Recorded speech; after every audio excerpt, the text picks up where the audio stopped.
and yes, so now I'm sharing the screen with you.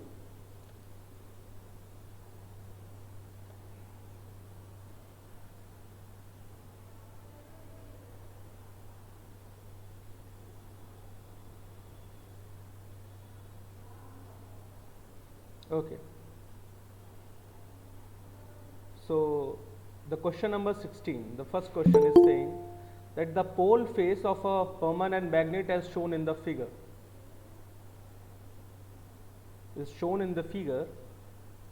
A wire of length 4 centimeter carrying a current of 10 ampere is placed in the central region where the magnetic field is 0.2 Tesla. The magnitude of the force on the wire is. So for that I had told you the law of Lorentz law when current carrying conductor placed in magnetic field. सो हम लोग ने कहा था कि अगर कोई charge move कर रहा है तो उसमें फोर्स होगा q v B sine theta, q v B sine theta. But अगर वो करंट है, if it is current, then force will be I B L sine theta, I B L sine theta, where I is the current, B is magnetic field, L is length, and theta is the angle between length of the wire and magnetic field. So as you see, this is the north side, this is the south side. So the direction of magnetic field is this, and this is the wire. So what is the angle between magnetic field and current and length of the wire? Please tell me. 90. That's great, 90 degree. So sine 90 is 1. It means यहाँ पर force zero तो नहीं होगा, force लगेगा कुछ ना कुछ. Okay, so if force is, so we can do I B L sine 90 and value of sin 90 is 1. So current value is 10 ampere. Okay, value of magnetic field B 0.2 Tesla, 0.2 Tesla, and value of length is 4 centimeter. So you can convert it into meter by 4 into 10 to power minus 2. So now just calculate this value and tell me the answer fast. Calculate this value and tell me the answer in the chat box. Sir, 8 into 10 to the power minus 2. Yes, 8 into 10 power minus 2, which means we can write it as 0.8 Newton. 0.8 Newton. So option B is the right. Option B is the right answer. Is that clear to you? Shall we move forward? Please let me know in the chat Yes, box. sir. Yes, sir. Question first 16 question clear है सबको? Please मुझे chat में जरा बता दें. Okay,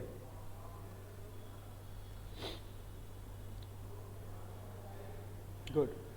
And remember that this type of question can come in your board examination. You see, although this formula is not available in your curriculum, this is related to 12th, लेकिन इतनी basic calculation आनी चाहिए. मैंने आप लोगों को बताया है कि फॉर्मूला क्या होता है. फिर से आप समझ लीजिए, अगर चार्ज है, if it is talking about a charge is moving with respect to a magnetic field, then the formula of force will be F equals to Q V B sin theta. और यहाँ पर जो theta angle होगा वो velocity और magnetic field के बीच में है. और अगर करंट फ्लो हो रही है किसी कंडक्टर में जिसकी लेंथ L है, तो फॉर्मूला होगा आई एल बी या आई बी एल साइन थीटा. ये ध्यान रखिएगा. तो यहाँ पर जो थीटा एंगल है वो लेंथ और मैग्नेटिक फील्ड के बीच में है. ये दोनों फॉर्मूले ध्यान रखिएगा, दोनों ही फॉर्मूले लॉरेंज फोर्स के फॉर्मूले हैं, मैग्नेटिक फोर्स के फॉर्मूले हैं, जो कि किसी करंट कैरिंग वायर या मूविंग चार्ज में लगता है जब वो मैग्नेटिक फील्ड में रखा जाता है. ये ध्यान से समझ लीजिए इस चीज़ को. चलिए इसका स्क्रीनशॉट ले लीजिए, ये इंपॉर्टेंट टाइप का क्वेश्चन है. Now question number 17, which of the following shows that the earth behaves as a magnet? Question number 17, please tell me in the chat box answer. Repulsion between like poles. No, it's wrong. It is the existence of null point in the magnetic field of the bar magnet. You see, existence of null point in the magnetic field of bar magnet. Because null point show होने की वजह ये है, because that null point is actually the point where the earth's magnetic field remove the or cancel the magnetism of bar magnet. It means जिस planet पे ये bar magnet रखी है यानी हमारी अर्थ, उसकी अपनी भी एक मैग्नेटिक फील्ड है. So option C is the right है.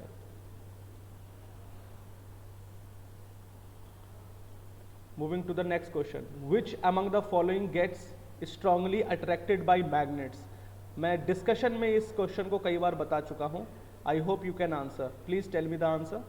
ए, बी, सी और D.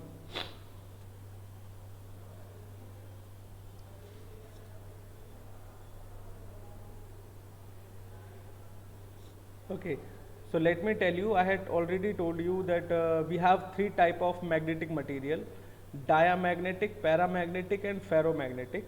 Diamagnetic materials are those materials who attracted opposite to the magnetic field.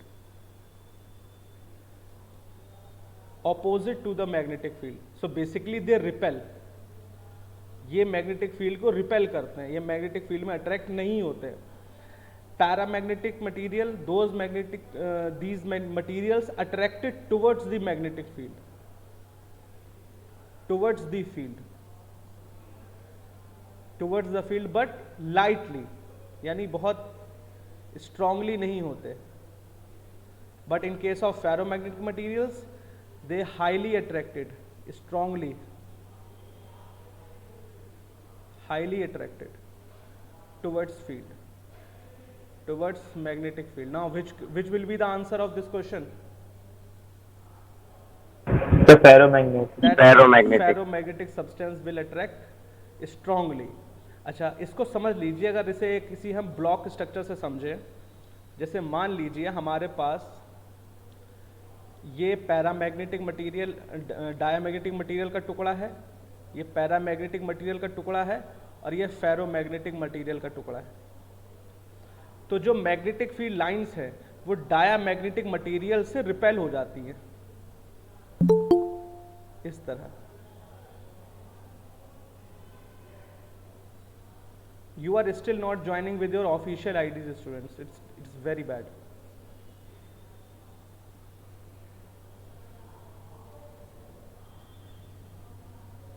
Okay, so see these magnetic field. अब ये magnetic field lines इस तरफ जा रही है, यानी यहाँ कहीं नॉर्थ पोल रहा होगा, यहाँ कहीं साउथ पोल है.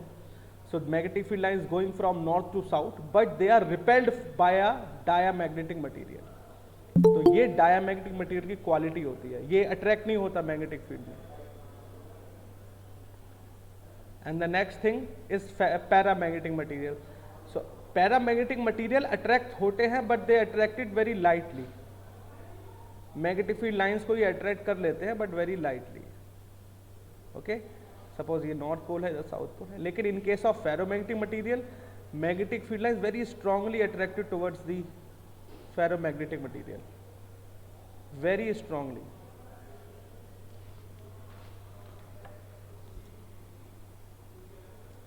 So that's why I said that ferromagnetic materials attracted towards the magnetic field with very strong force. Is that clear to you? Shall we move forward? Please let me know. यहाँ तक सबको clear है बेटा? बताएं. Difference बहुत clear होना चाहिए diamagnetic, paramagnetic और फेरोमैग्नेटिक में. Although this is not in your curriculum, ये टॉपिक करिकुलम में नहीं है, बट ये एक जनरल अवेयरनेस का क्वेश्चन है. आपको अगर मैग्नेटिज्म पढ़ रहे हो, मैग्नेटिक मटेरियल के बारे में पढ़ रहे हो, तो आपको पता होना चाहिए कि मैग्नेटिक मटेरियल 3 टाइप के होते हैं: डायमैग्नेटिक, पैरामैग्नेटिक और फेरोमैग्नेटिक, और उनकी ये क्वालिटीज होती हैं. यहाँ तक क्लियर है? चलिए ठीक है. ना question number 19. Soft iron used to manufacture electromagnet because their retentivity is high.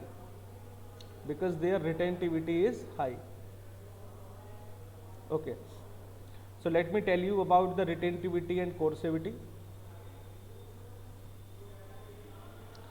जब भी हमारे पास कोई मैग्नेटिक मटेरियल मिलता है, जब भी हमें कोई मैग्नेटिक मटेरियल मिलता है और हमें उसकी क्वालिटी पता करनी होती है कि वो अच्छा मैग्नेटिक मटेरियल है या नहीं, तो हम उसका मैग्नेटाइजेशन और डीमैग्नेटाइजेशन ग्राफ प्लॉट करते हैं. मैग्नेटाइजेशन और डीमैग्नेटाइजेशन ग्राफ प्लॉट करते हैं, जिसको हम हिस्टेरेसिस कर्व या BH कर्व भी कहते हैं. तो जब कोई भी मटेरियल मैग्नेटाइज्ड होता है, whenever any material magnetized, it magnetized like this and demagnetized in this way. अगर हम इसे मैग्नेटिक फील्ड कह दें, इधर मैग्नेटाइजेशन H कह दें, तो अगर आप ध्यान से देखें तो इस पॉइंट पर यहाँ पर मैग्नेटिक फील्ड 0 है, लेकिन फिर भी कुछ ना कुछ मैग्नेटाइजेशन स्टोर कर लिया है मटेरियल ने। यही चीज़, यही वैल्यू कहलाती है रिटेंटिविटी। तो जिस मटेरियल की रिटेंटिविटी जितनी ज़्यादा होती है वो उतना ही अच्छा मटेरियल कहलाता है मैग्नेटिकली, और soft iron is one of them. Okay, so जिस Sir, please explain again. Okay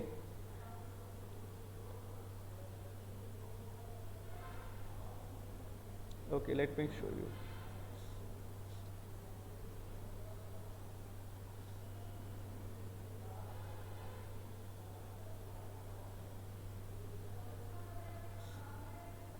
Suppose this direction is representing the magnetic field B and this direction is representing the magnetization, यानी कितनी magnetic field लगाने पर आपका material कितना magnetise हो चुका है, उस कर्व को ये बता रहा है। तो जैसे जैसे हम फील्ड बढ़ाते हैं वैसे वैसे मटेरियल मैग्नेटाइज होना स्टार्ट होता है और फिर वो सैचुरेशन पे आ जाता है, उसके बाद मैग्नेटाइज नहीं होता। Then when you demagnetize it, तो वो इसी पाथ को दोबारा फॉलो नहीं करता, वो किसी दूसरे पाथ को फॉलो करता है और इस तरह कर्व को कंप्लीट करता है। अब आप यहां पर देखिए, आपको 2 पॉइंट मिले हैं, एक पॉइंट यहां पर है और एक पॉइंट यहां पर है। इस पॉइंट पर मैग्नेटिक फील्ड की वैल्यू बताओ क्या है? 0। यानी ये ऐसा पॉइंट है जहां पर मैग्नेटिक फील्ड 0 है और फिर भी मटेरियल में मैग्नेटाइजेशन मौजूद है। तो ये कैसे हुआ? ये इस मटेरियल की क्वालिटी की वजह से हुआ, रिटेंटिविटी की वजह से हुआ। रिटेन माने क्या होता है? रिटेन करना, किसी चीज को रिटेन करना यानी बचा कर रख लेना, संरक्षित कर लेना। सो दिस इज कॉल्ड रिटेंटिविटी।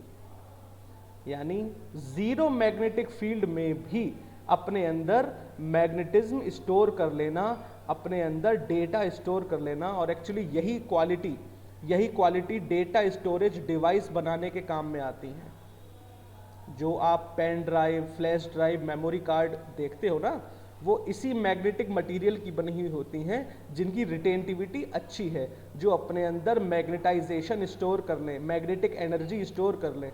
और energy can neither be created nor be destroyed, यानी यही एनर्जी डेटा फॉर्म में स्टोर होती है। जो आपका डेटा है, वीडियो हैं, मैसेजेस हैं, गाने हैं, सॉन्ग्स हैं, मूवीज़ हैं, ये सारा डेटा मैग्नेटाइजेशन फॉर्म में, मैग्नेटिक एनर्जी के फॉर्म में स्टोर हो जाता है उस मैग्नेटिक मटेरियल में और आपकी पेन ड्राइव बनाई जाती है। तो ये जो क्वालिटी है कि 0 मैग्नेटिक फील्ड पर मैग्नेटाइजेशन को रोक के रख लेना, रिटेन कर लेना, this is called retentivity.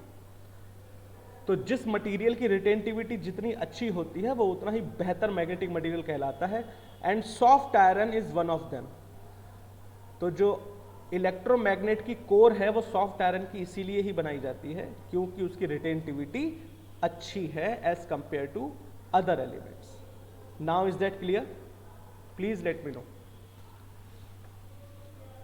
Yes, sir.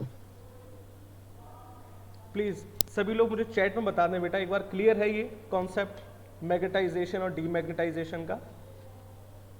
हाँ, ध्यान रखिएगा, ये रिटेंटिविटी, कोर्सिविटी ये भी आपके सिलेबस में नहीं है। It is just, you see, I am just giving you the outlook of your chapter कि इसमें क्या क्या चीज़ें हैं जो आपको समझ में आनी चाहिए। Because you know one of the very good examination is now open. KVPY 2021 के फॉर्म आ चुके हैं, so you should fill those form और आप उसकी अगर प्रिपरेशन करें then it will be very very helpful for you.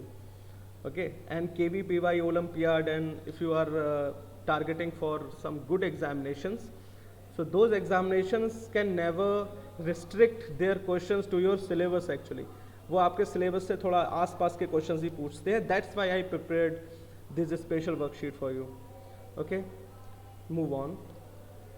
Now the next question is question number 20.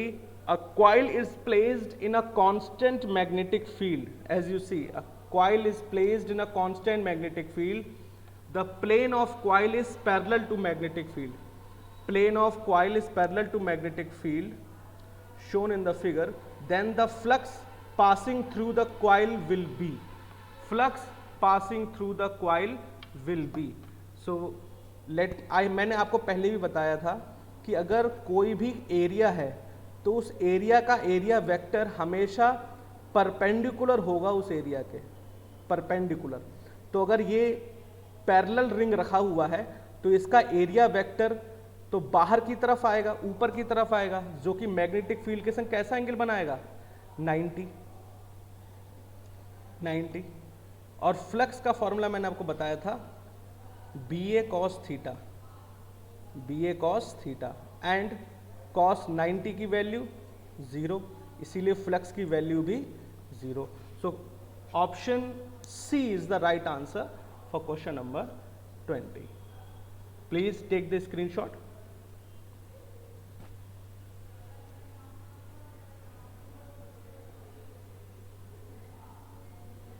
Okay. Question number 21. A wire carrying a current of 5 ampere perpendicular to a magnetic field induction of 2 Tesla. The force on each centimeter of the wire is. Okay. तो इसमें आपको बताया गया a wire carrying a current 5 ampere is placed perpendicular to the magnetic field of 2 Tesla. The force on each centimeter. तो हमें पता है अगर परपेंडिकुलर रखा है तो फोर्स की वैल्यू हो जाएगी IBL, साइन 90 की वैल्यू तो 0 हो गई, सॉरी 1 हो गई। सो IBL पर सेंटीमीटर पूछ रहा है, यानी force upon length equals to IB। तो हमें इसकी वैल्यू निकालनी है, तो आप निकाल लीजिए। करंट की वैल्यू कितनी है, 5 ampere, magnetic field 2, so it is 10 Newton पर सेंटीमीटर, या 10 न्यूटन ही सही। B is the right answer. Now the question number 22. The frequency of alternating current AC in India. ये आप सभी आंसर दे सकते हैं क्वेश्चन नंबर 22 का। बताएं what is the frequency of AC in India. ये मैं आपको डोमेस्टिक इलेक्ट्रिक सर्किट के चैप्टर में बता चुका हूँ, उस टॉपिक में पढ़ाया है। Please tell me the answer. 50 hertz. That's good. 50 hertz is the right answer. 50 hertz. Okay. Question number 23. Induced electromotive force. Induced electromotive force in a coil does not depend on number of turns in a coil. No, मैंने आपको बताया था number of, एक experimental video भी दिखाई थी कि अगर नंबर ऑफ टर्न्स बढ़ा दिए जाएं तो वो EMF बढ़ जाता है, इंडक्शन बढ़ जाता है। Intensity of magnetic field, relative speed between coil and magnet, no, अगर वेलोसिटी बढ़ेगी तो भी होगा। Resistance of the coil, so basically ये इन तीनों पर ही डिपेंड करता है, लेकिन जिस पे डिपेंड नहीं करता वो है resistance. So D is the right answer. D is the right answer. Question number 24. A transformer steps up an AC supply of 220 volt, 220 to 2200 volt. If the secondary coil of transformer has 2000 turns, if the secondary coil has 2000 turns, the number of turns in the primary coil. देखिए ध्यान रखिए, मैंने बताया था जो भी EMF generate होता है, जो भी EMF जनरेट होगा वो number of turns per depend करता है ना, number of turns per depend करता है। तो अगर प्राइमरी कॉइल का EMF E1 है तो वो डायरेक्टली प्रोपोर्शनल होगा नंबर ऑफ टर्न्स N1 के, और सेकेंडरी कॉइल में जो जनरेट होगा वो डायरेक्टली प्रोपोर्शनल होगा N2 के। ओके, तो अगर आप इनको डिवाइड कर दें तो आपको किसकी वैल्यू निकालनी है, number of turns in primary coil, N1 की वैल्यू निकालनी है। So N1 equals to, just a minute,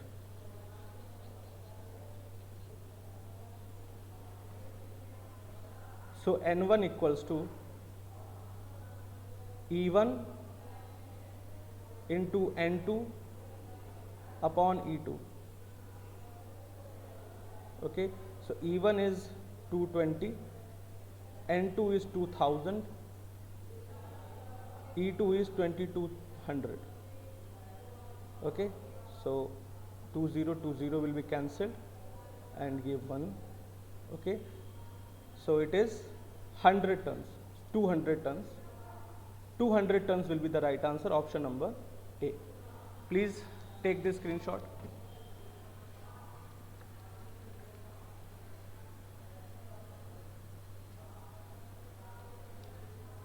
Next question. A transformer is used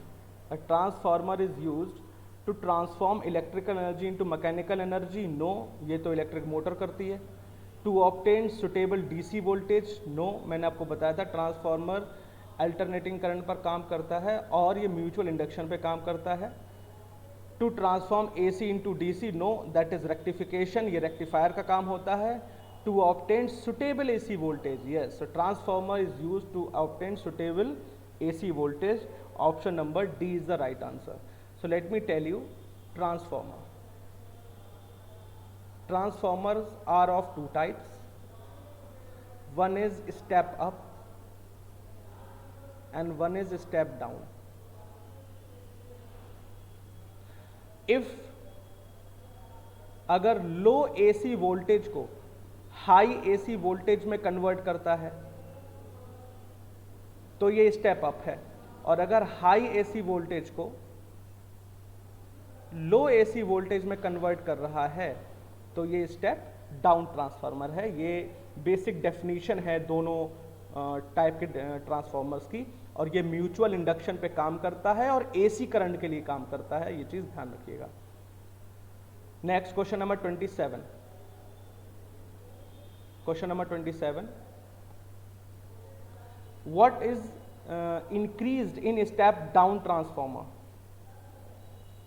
So step down transformer में वोल्टेज कम किया जाता है. So what is increased? Current increase की जाती है. Question number 28. In circular coil current is flowing in anti clock direction. मैंने आपको बताया था क्लॉक रूल, उसी का क्वेश्चन है ये. In a circular coil current is flowing anti clockwise, then the direction of magnetic field produced at the center of the coil will be in the plane of coil, perpendicular to the plane of coil, in the direction of current, parallel to any diameter. Yes. तो पहली चीज तो इसमें बड़ा clear है कि अभी इसमें आपको नॉर्थ साउथ पोल तो पूछा ही नहीं गया, आपको सीधा सीधा पूछा गया कि अगर ये कोई सर्कुलर क्वाइल है जिसमें करंट फ्लो हो रही है, चाहे कैसी भी हो, क्लॉकवाइज हो, एंटी क्लॉकवाइज हो, जो मैग्नेटिक फील्ड है वो ठीक परपेंडिकुलर होगी, या तो अपवर्ड या फिर डाउनवर्ड. अपवर्ड और डाउनवर्ड ये इस बात पे डिपेंड करेगा कि वो क्लॉकवाइज है या एंटी क्लॉकवाइज. तो पहली चीज फर्स्ट और फॉरमोस्ट जो आपसे पूछा जा रहा है कि what will be the direction of field. So it is perpendicular to the plane of coil. Perpendicular to the plane of coil. Option B is the right answer. चलिए, moving to the next part. A current passes through a coil in the anti-clockwise direction. A current passes in a coil in the anti-clockwise direction. The magnetic field at a point on the axis of the coil is. ये भी उसी की तरह ही है, question number 28 की तरह ही. Please इसका answer दें. Along the x-axis to the center of the coil. D. Along the axis away from the center of coil. मैंने बताया था ना, या तो अगर भाई जो अभी डायग्राम 28 में था वही तो है ये 29, बस इस बार आपको वर्टिकल मैनर में बना दिया है. मैंने आपको ऐसा हॉरिजॉन्टल बना कर दिया था, ठीक है. तो है तो ये आउटवर्ड डाउनवर्ड ही. So along the axis away from the center of the coil. Now the last question is question number 30. Current is induced in a coil by electromagnetic induction when. Current is induced in a coil by electromagnetic induction when only the coil moves in a magnetic field, only the magnet moves towards the coil and magnet moves with respect to each other, none of the above. I think this would be the very easy question. कई बार explain किया है.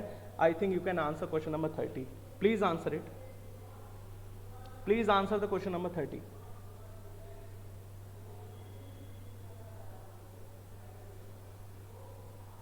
Sir, either the coil will move or the magnet will Yes, move. both in the cases the induction will create. So C is the right answer, that coil and magnet moves with respect to each other. So this is the some questions related to your chapter. Some of are far away from your core curriculum, some are the belongs to your curriculum. but it is related to your chapter.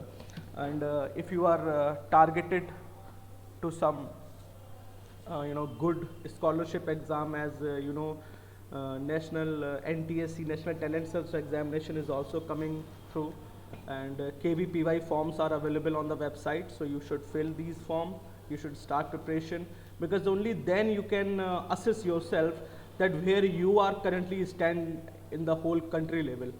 Okay, because when you had passed out the schooling, your competition is on now in the national level. तो national level competitions में अपनी स्थिति को जानने के लिए अभी से नेशनल लेवल एग्ज़ाम्स में ज़रूर पार्टिसिपेट करें. At least you will realize that where you are standing. Okay, so this is it for today's session. Okay, if you have any doubts, then you can ask Bache, and otherwise you can leave the class. Is there is any problem? Thank you, sir. Okay, thank you students.